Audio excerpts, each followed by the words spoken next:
मांग में सिंदूर, हाथ में बंदूक। सरेंडर के बाद 10 सुंदरियों को हुई उम्र कैद तो बौखला गया था ये गुर्जर डकैत।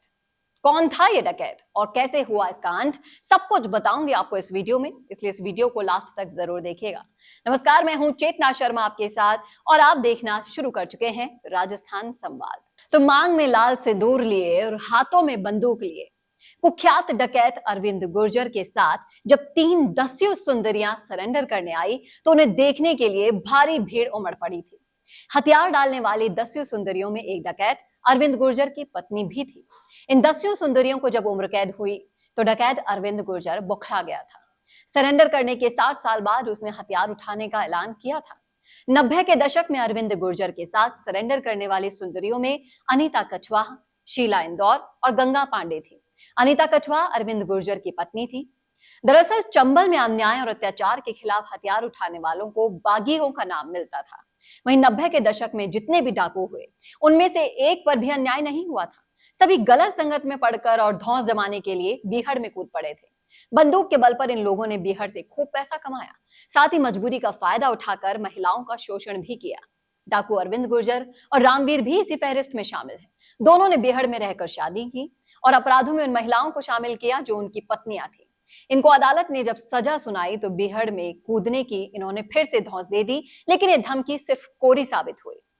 आपको बता दें कि अपहरण के एक मामले में अरविंद गुर्जर और उसकी पत्नी अनीता कछवाहा, रामवीर गुर्जर उसकी पत्नी शीला इंदौरी सहित गिरोह के दूसरे डकैतों को आजीवन कारावास की सजा सुनाई गई थी। इसी के साथ ही 50-50 हजार रुपए का जुर्माना भी लगाया गया था। पत्नी की सजा से बौखलाए अरविंद गुर्जर ने काफी देर तक हंगामा भी किया था। इस गिरोह ने स्टेशन बाजार अछलदा औरैया निवासी अरविंद कुमार सिंह पुत्र गुलाब सिंह वैस के पुत्र तोशु का अपहरण 15 अगस्त 2004 को किया था। फिरौती वसूलने के बाद तोशु को 30 सितंबर 2004 को छोड़ दिया गया। पुलिस ने उस मामले में अरविंद गुर्जर और रामवीर, अनीता उर्फ बबली और शीला इंदौरी के अलावा आधा दर्जन को अभियुक्त बनाया था। 2005 में डकैत अरविंद गुर्जर ने भिंड की पुलिस लाइन में 3 महिला डकैतियों के साथ सरेंडर किया। अरविंद की पत्नी अनीता कछवाहा और पिता से मारपीट करने वालों से बदला लेने के लिए गिरोह में शामिल हुई थी। इसके बाद वो अरविंद गुर्जर से शादी करके हथियार उठाने लगी थी। वहीं अपहरण गैंग में शामिल शीला इंदौरी से अरविंद गुर्जर ने अपने बड़े भाई रामवीर की शादी कर दी। गिरोह के एक दूसरे सदस्य दीपू तोमर की शादी गंगा पांडे से हुई। बताया जाता है कि गंगा को भी गिरोह अपहृत करके लाया था।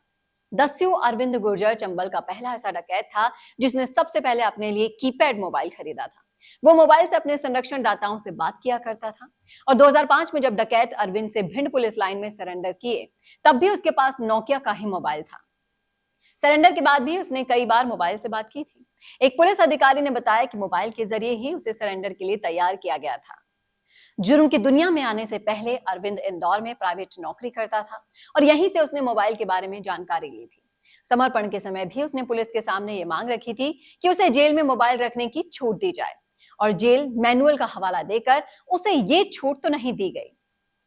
लेकिन उसके डकैती के करियर का अंत कुछ इसी तरह से हुआ था। बुरी संगत में और अपने शौक पूरे करने के लिए वो बीहड़ के जंगलों में कूद पड़ा था। कैसी लगी आपको ये कहानी, कमेंट करके जरूर बताइएगा कमेंट बॉक्स में। और इसी तरह के और वीडियोस के लिए देखना ना भूले राजस्थान संवाद। नमस्कार। कौन देखता है अब टीवी पर आपको कितनों ने देखा, ये कैसे पता चलेगा? घर घर इंटरनेट पहुंचने के बाद अब सब कुछ है डिजिटल। आपका वीडियो कितनों ने देखा ये हर पल आपको पता चलेगा, इसलिए डिजिटल मीडिया में बनाइए अपनी पहचान। 4.5 करोड़ से ज्यादा व्यूज और 3,27,000 से ज्यादा सब्सक्राइबर वाले राजस्थान के चैनल राजस्थान संवाद पर करवाइए कवरेज। ज्यादा जानकारी के लिए व्हाट्सएप करें 7339900549 पर।